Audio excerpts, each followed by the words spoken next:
Welcome to the WEInvested podcast, where we teach you how to save and make more cash. Today on the WEInvested podcast, we have with us Jose Gomez, and he is the founder and CEO of Salsas El Don. Jose, how are you doing today? Fine, how are you, Wesley? Thank you so much for the invite. Yes, sir. Thank you so much for joining us. So to jump straight into it, are you from Houston? Well, yeah, I'm from McAllen originally, south of Texas and the border with Mexico. And I moved to Houston in 2 years, 2.5 years ago. That's awesome. That's awesome. So could you let us know what exactly is Salsas El Don and how did you get your start? Okay, well, Salsas El Don I have right here. This is my baby, with the one that I started with. It's a hot sauce. In Mexico, we don't have the difference like in the US of hot sauce or salsa. In Mexico, it's just one word, salsa. And this is a family recipe. My mom gave me the recipe a long time ago. I've been doing this particular flavor for about 15, 17 years in my house, like for get-togethers, friends, family, whatever. And around 2017, a friend of mine really pushed me to sell it. I had already sold that when I was in high school, I think. I tried to do it. I did maybe like 20 bottles or something like that back in the day. But I was young. I didn't know what I was doing. I had no idea what this was. So I stopped. And in 2017, one of my kids was gonna go to LA to a tournament, and he wanted to do a fundraiser.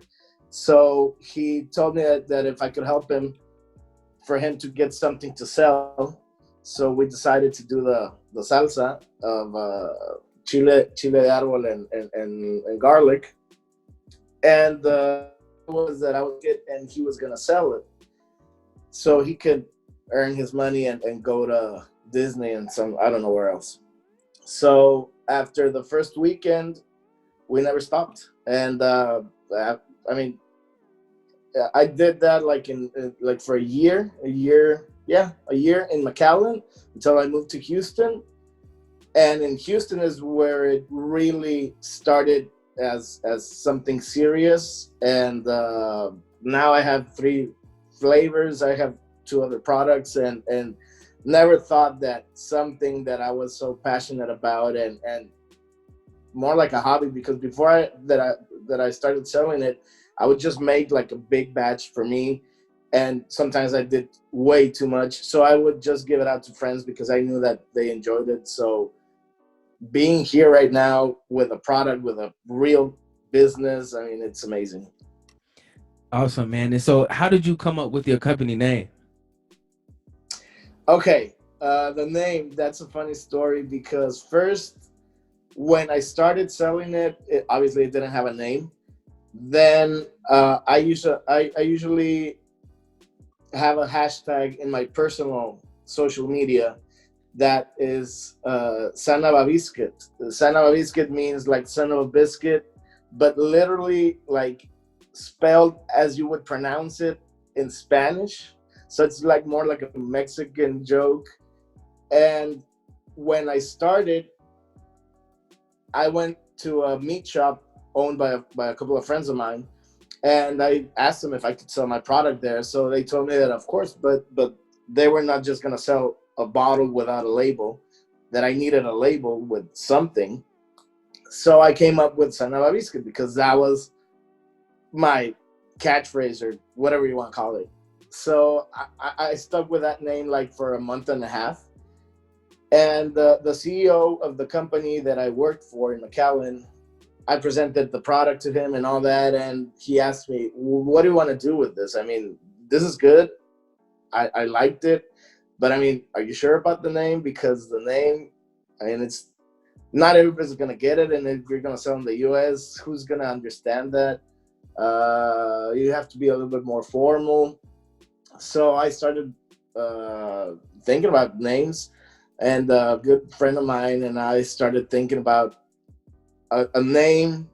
It wasn't necessarily had to be in Spanish, but something towards more Spanish, but something that you could spell, read, understand, pronounce easily, both Mexican or American people, English speaking people. And El Don, it's like the Don, you know, like Yeah. in Mexico, it's like a figure of male figure of respect. And also, it doesn't translate well in English, but in Spanish, it also has a double purpose because it's like that's my slogan also, El Don del Sabor.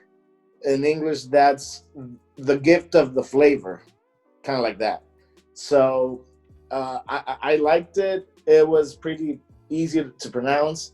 But what I didn't know back then, because I was in McAllen where everybody speaks Spanish, uh, and here in Houston, most of my customers are English speaking people.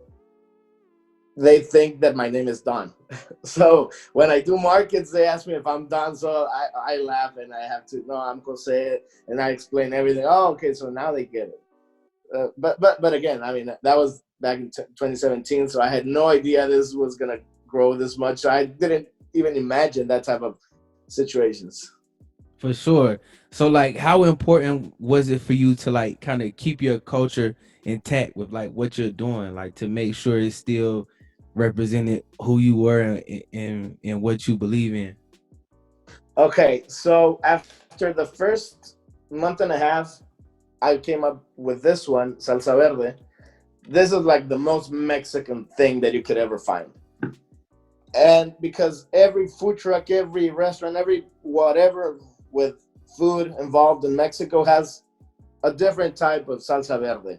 Mine is just serrano and jalapeno pepper, what makes it green. There's salsa verde that have avocado, tomatillo, cilantro, whatever. But mine, this is like the typical creamy salsa verde that you find in any taco place. This has become the most popular flavor that I have because everybody's related to salsa verde. The other one, the first one that I showed you, this a lot of people think that it's like a type of salad dressing or something. And in Mexico, salsas don't need to be chunky or more solid.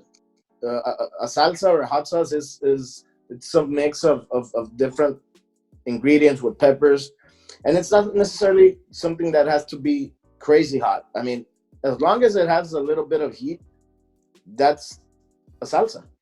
And maybe the bottle doesn't help me a lot to represent what the real Mexican would be because you're most used to like the little glass Cholula or Valentina, whatever brand. Yeah. But this is a salsa that you can find in Mexico.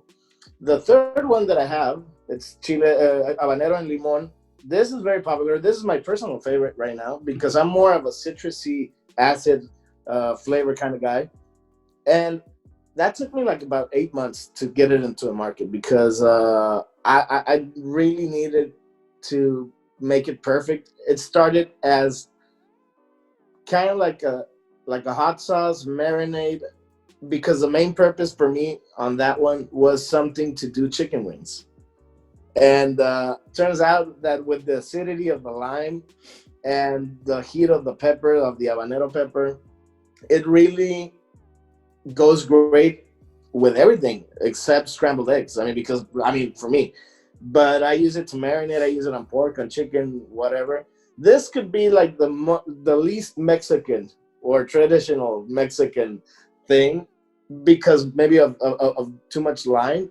But but at the end, all three make a great combination of the variety of dishes that we have all over Mexico and that you can use on so many different stuff. I also have two other products which I don't have with me right now. One of them it's pickled red onions. That's very typical of southern Mexico. So it's in a jar, in a mason jar. I have red onions with habanero slices, lime, seasoning, garlic, and white vinegar. That's very typical to use like on a dish called cochinita pibil. It's like pulled pork, but it's red because it's marinated with achiote, and it's cooked like for a long time, uh, wrapped in banana leaves and all that. And it's one of the most amazing dishes there are in Mexico, and that's mainly like in Yucatan in that area. And that's what you use to like a topping on that dish. So I started doing that as well.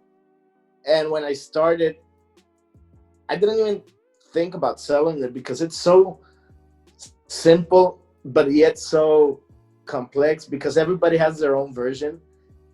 That I said, who's gonna buy this? I mean, you could do it at home, but I don't know if it was maybe because I already had like established the brand, and people love it. I mean, it's one of my best sellers at the markets and online.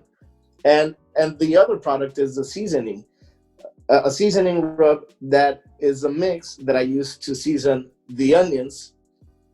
And then I tried it as a seasoning. Turns out it's amazing. So I had a new product, and now I bottled it, and I sell it as well. And that's like my 5 kids that I have. For sure. So I heard you say earlier, like it took you 8 months to get one of your products to market. So like, how do you test your products, and then like, how do you know, okay, it's ready to, is I'm ready to put it out now? Like, what's that process like for you? Okay, so let's say 50% my feeling and 50% annoying and asking a bunch of questions to a lot of people. Like, I'm the type of person that gives a lot of samples. I love giving out samples. I love giving gifts to people. Sometimes I they go and buy like 4 or 5 bottles, and I give them an extra one because I like the person or whatever. And I really enjoy when people are trying what I did, and I love to see their reactions. I don't care that much about the words that they say because a lot of people are very nice, and they want to be nice and say something that doesn't hurt your feelings or whatever. But an expression you can't like pretend to like it or not like it. So I would go to barbecues or get-togethers or whatever and bring the salsa with me, and almost um, give it to everybody, and please let me know what you think. And I will get the feedback of everybody, and try to average out the good and the bad things. And but at the end of the day, once I got all that information plus my feeling and all that, I don't know how to explain it, but it felt right. For sure. And that was it. For sure. So I was on your website a little earlier, and I really like your website, by the way. But Thank you. it showed that you had your products in over 17 stores, including Whole Foods. So how was that Yes. process for you, getting your product into these stores in different Okay, markets? so first of all, I started with 2 meat shops in McAllen, Texas. Well, Mission, Texas, and that's where I started. I had also 2 other shops in Mexico and Reynosa. And when I moved to Houston, there was a moment that I started thinking about quitting and stopping everything because I moved to a new city, my new job, everything, and I had to find a new source where I could buy my bottles because my bottles before I would buy them in Mexico. And the meat shop from McAllen started like pressuring me that, hey man, you need to keep shipping me because a lot of people ask for your products. So that's when I knew that I had something. That was a very exciting call that I got that day. So then I started doing all my research. I found the bottles. I found a kitchen because I I moved up a step from doing it at home, like very informal, to setting up my business, an LLC, getting my license of food manager, getting a kitchen that was licensed, rented out a kitchen. What else I did? I started setting up my web page, but I didn't knew anybody here in Houston. So I didn't have a friend that owned a meat shop like back home, you know? So I had to do everything by the book. So I started going around to farmers markets until I got the opportunity to go into one farmers market. And I started seeing the reaction of people after like a month. I still kept shipping all to McAllen. At that moment, I only had 2 or 3 stores. So when it was like around a month that I was doing markets. I was at a market one day, like every weekend, and that was in May. Maybe in June, I got a Facebook message because on my label I just had the ingredients, the name of the brand, and that was it. I didn't have anything else. I didn't have any contact info or anything.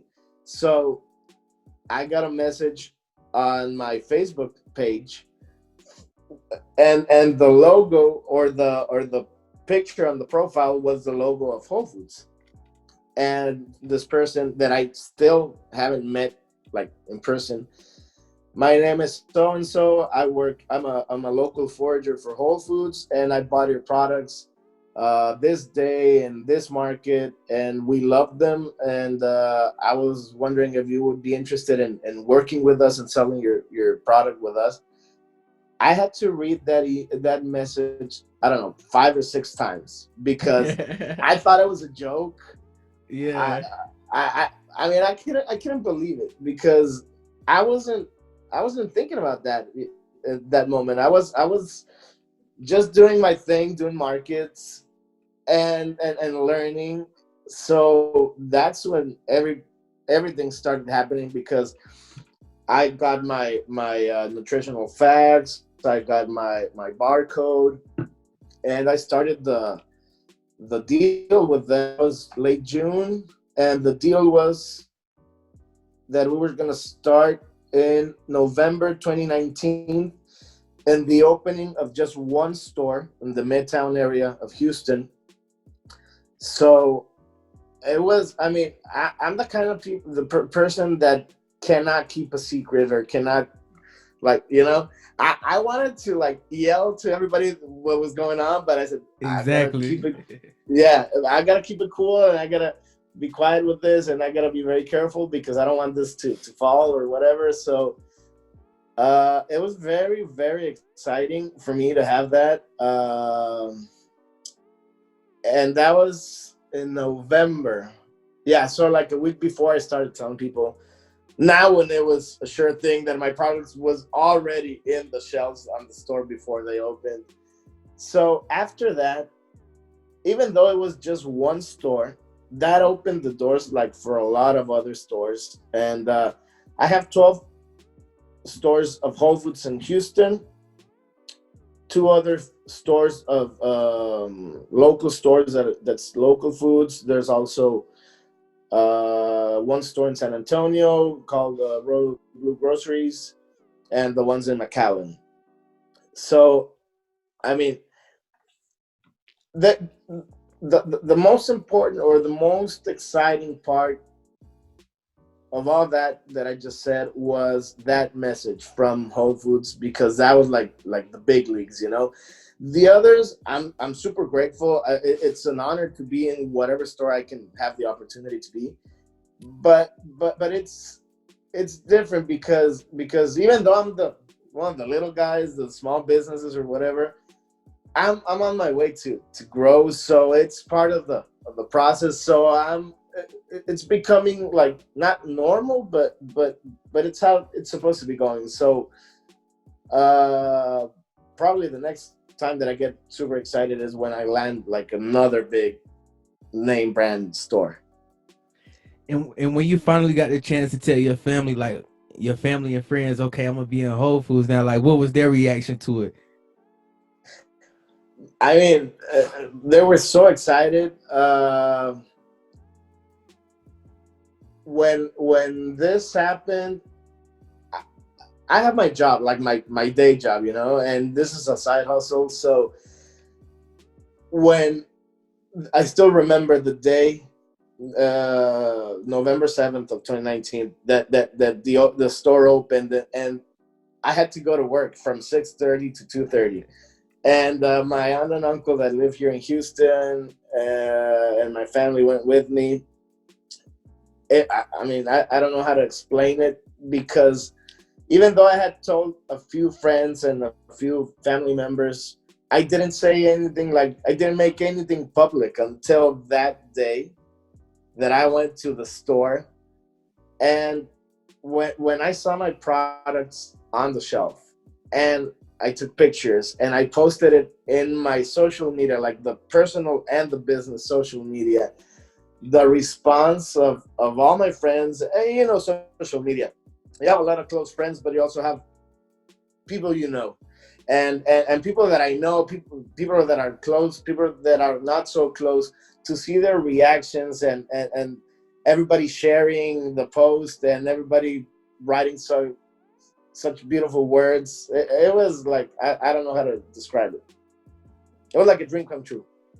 For sure, for sure. And I also checked out on your website that you had a great article, a great interview with Voyage Houston. So would you mind Yeah. like letting us know how that came about? Okay.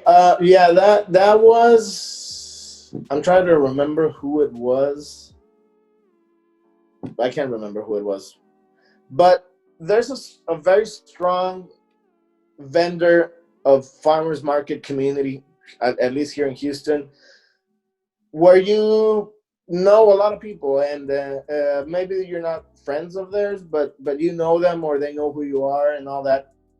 And somebody referred me to this newspaper because they had an interview done on them. So then when I had that interview, they asked me to also refer 5 people or 5 businesses that I thought could fit the program, that it was a story worth sharing. So that's how I got it, and then I paid it forward as well.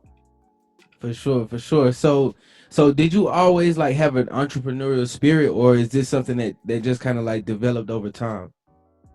Nah, nah, all my life I've been like that, entrepreneurial, because I mean, this is, I don't know, maybe like the around 8 or 9th business that I tried to set up since I was a kid.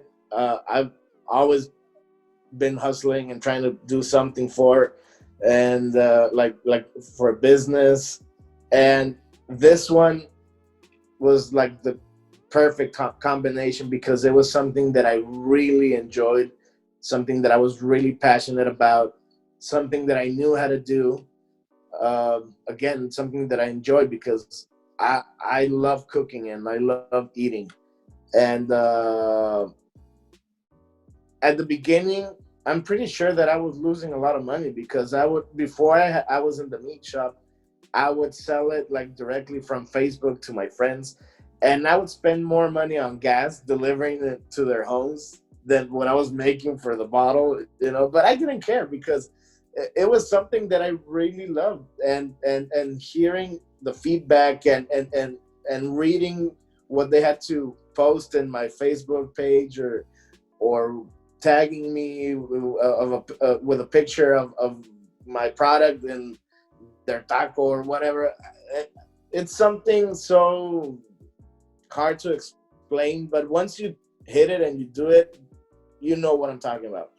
And I mean, it's been 3 years of a lot of work, a lot of sacrifice, no days off, and I don't see it as work.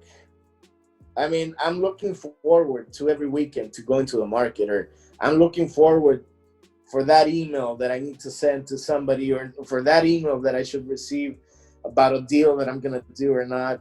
And I mean, this is me. This is just me. I'm the CEO. I'm the delivery guy. I'm the quality control. I'm everything. I do everything, and I'm very involved. I need to grow, and I need to hire people to help me out.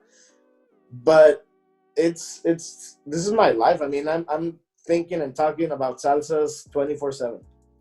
For sure, for sure. And so I hear you say that you were reaching out to people on Facebook and kind of selling your products through there. So like, how did social media, Facebook and Instagram, like help you expand your business and reach new products if it did at all? Well, I started in August of 2018. Around December of 2018, I reached out to this influencer from my hometown that lives in Dallas, Texas. Her Instagram is at Healthy Corde. And she, back then, I don't know, she had maybe 50, 80,000, around there, 50, 60,000 followers. And her line of topic is healthy food. So I didn't know her, but I knew her family, and her cousins are friends of mine and all that. So I reached out to her, and I introduced myself and asked her if I could send her some of my products for her to try. And it's unbelievable the power of social media, because I don't know what I was doing. I remember that it was a Thursday, and for some reason, I hardly ever take naps. And that day, I took a nap, fell asleep like around 6 in the evening, woke up around like 9:30 at night, and my phone was like bursting with notifications. She posted like two Insta stories. That's it. I gained like 700 followers like that. I had like orders online without having a web page. So I started fulfilling those orders just in the US. I had a lot of orders from Mexico, which I couldn't fulfill. But the ones in the US, I mean, people from Chicago, from LA, from Miami, texting me that they wanted my product because this person posted about it. So I had no idea how to ship a product. So I went to USPS and bought and got the priority mail boxes. Back then, the one that I used, it was a medium box, and it was 13 something, 13.50, something like that. I would charge the 13.50. I mean, I wasn't charging extra. I was just I didn't want to pay for the shipping. So I mean, the people paid it, and I was like, man, I mean, people do want my product. But that wasn't the most fascinating part. Let's say that 60% of those first orders, because of that post, reordered. That's when I knew that I had a product. That's when I knew that not only my friends or family was gonna buy it because they wanted to support me or whatever.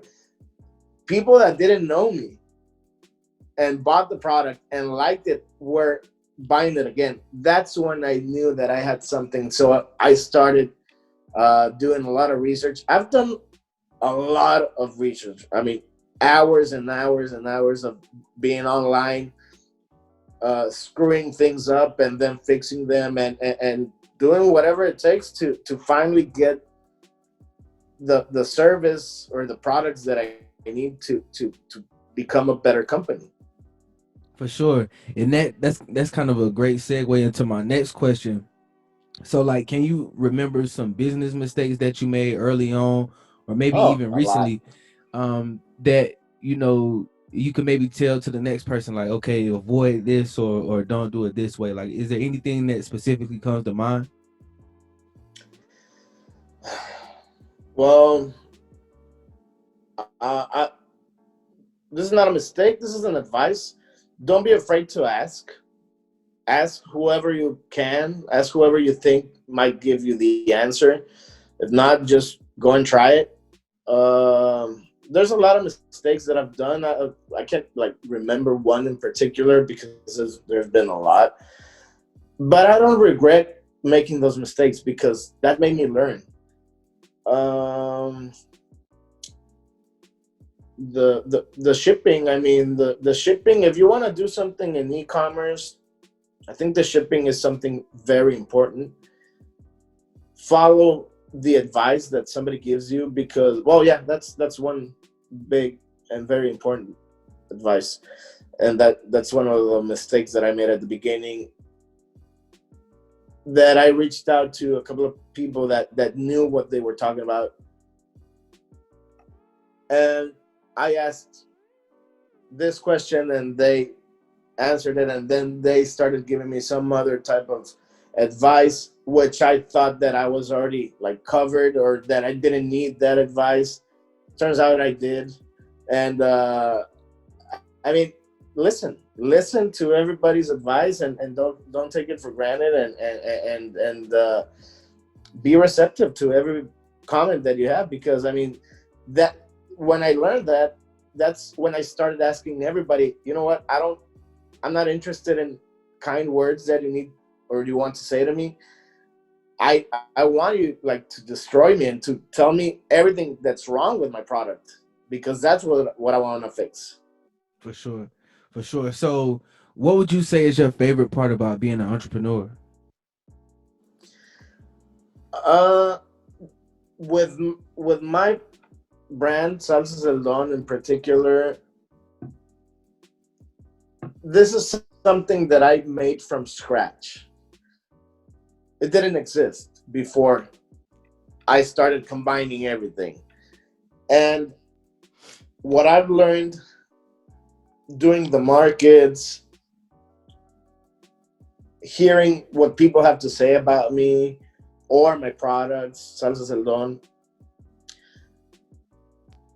more than selling a product or more than selling Salsa El Don or a hot sauce or whatever you want to call it, I'm selling the story. I'm selling me, because I'm the face, I'm the image, I'm everything, and I think that's very cool to have, because I've had people texting me or sending me messages or emails or whatever, saying that they heard my story, or they my Salsa El Don, and I in some way inspired or pushed them to not be afraid, because I'm a regular Joe, you know. So I mean, if I did it, everybody can do it. The thing is that you need a lot of consistency and a lot of discipline to do it. But having that, and knowing that people want to have my product at home in the fridge or in the pantry, because it's part of their daily routine. And I mean, I don't do them anymore. I hired a co-packing facility to do it for me. But before that, people don't know the work and the hours that go behind a single bottle, like designing the label. I used to hand fill the bottles. I used to label them, like me personally, put the caps, seal them, and something that I did like with my hands, and that I put time and effort personally to be in somebody else's fridge or pantry, somebody that I don't know that lives in Houston or in Chicago or whatever city. It's something like so powerful to me that I'm a part of me is over there, you know. Exactly, exactly. Yes, sir. So, how do you define success as an entrepreneur? Well, in my case, I don't know what you could say about success. For me, the success is being. I mean, I'm a long way from being where I want to be, but I'm way better than the way I started. And to get to this point, like I said, it's been 3 years of a lot of sacrifice, a lot of hard work, a lot of discipline, a lot of nights, a lot of weekends doing this instead of doing other things, combining that with my day job. It's hard. I mean, it's very, very hard. I've seen a lot of people starting a project, and after 2 3 months They give up because they didn't see a return as they expected. I don't live from my business yet, but I know that I'm gonna get there eventually. And people think that it's very easy or that you're gonna be a overnight success, and it doesn't work that way. At least with me, and I think for most people, it doesn't work that way. A lot of people see somebody with what you can call success or achieving something and think that they just got lucky, but they don't know the days, months, years, whatever behind that moment. And that's my definition of success. Somebody that's successful is because you don't have to have the best product or the best tasting salsas. You have to have consistency because people want to try what they tried a year before, or they want to know that they're going to find you wherever they found you first. And if you stop doing that and stop being consistent, they're not going to take you seriously. For sure, for sure. So, how would you like for people to remember you and your business? Wow. uh well, I want people to remember Salsas El Don like what it is, a family business with family recipes made for every type of dish. And I don't only want them to remember me here in Houston or in the US. I want to be known worldwide. I mean, I know that it's possible. Possibly it's very hard, but it's possible. And for me, that there's nothing greater than having the dream of my kids or my grandkids running this business long way after I'm dead, and to build the legacy around my brand, and to be the founder of something that I made from scratch. That would be like the highest honor that I could have. Yes, sir, for sure. So, what does the future of Salsas El Don look like? Well, the future of Salsas El Don is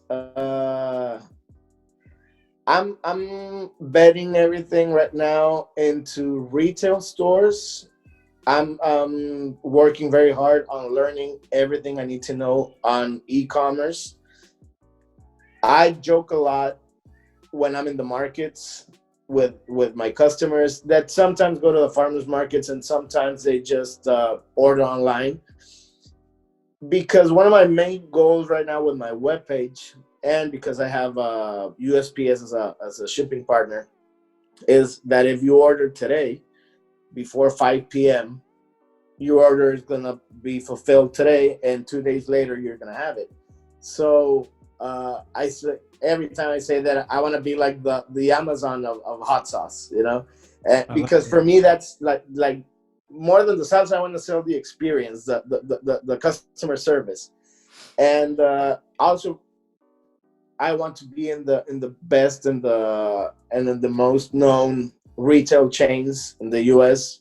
because the idea that I have for Salsas El Don is to be part of of your grocery list. That like you buy ketchup or like you buy mustard or mayo, you buy Salsas El Don as well, because maybe you're not gonna use it every day, but if you don't have it, you need to go and get it because you're gonna need it maybe tomorrow, and it's gonna go great with every meal that you're having, and it's something that you need to have in your fridge or in your pantry. That's my main goal. Yes, sir, for sure. Jose, thank you so much for joining us today. And before we end every podcast, we do like to play like a question game, like a rapid fire question game at the end. So if that's okay, I'll ask you a few questions. Okay, yeah, shoot. For sure. So question number one, where's your favorite place to travel? McAllen, Texas. For sure. Okay. Number two, what song explains your life the most? Wow, you're not gonna know this one. It's in Spanish. It's called Lágrimas de Mármol from Joaquin Sabina. It's a it's a story about someone that survives and gives everything, and that's my song. For sure. And last question. What's an amazing thing that you did that no one was around to see? A week a week ago, I was in the supermarket. This kind of old lady came up to me with, I don't know how much, she had like 7 8 quarters in her hand, and asked me if I had 25 cents because she just wanted to buy bread, and I had no cash on me. So I said that I couldn't help her out. So she went on her way, and after that, I felt really bad. So I went and looked for her, and I told her to go with me to the register and to grab whatever she wanted, and I bought her like a small grocery uh, bag or whatever for her to eat. And I mean, this is the first time that I tell this to anybody in like 2 weeks, and I just did it. And and for me, that was so amazing to be able to help out somebody that was in need, because she wasn't asking me to buy her stuff. She was genuinely trying to buy some bread, and she only needed 25 cents. So I didn't see any harm on her behalf or any con or whatever. And I felt really good knowing that I was able to help somebody. That's awesome. That's awesome. Jose, thank you so much. And can you let the people know where they can find you on social media and your website? Yes, Instagram at Salsas El Don. Salsas, it's plural. Facebook as well, Salsas El Don. Or you can place your order at salsaseldon.com. That's awesome, Jose. Thank you so much, man, and have a good one. Thank you. Nice talking to you, Wesley. Have a great night. Yes, sir.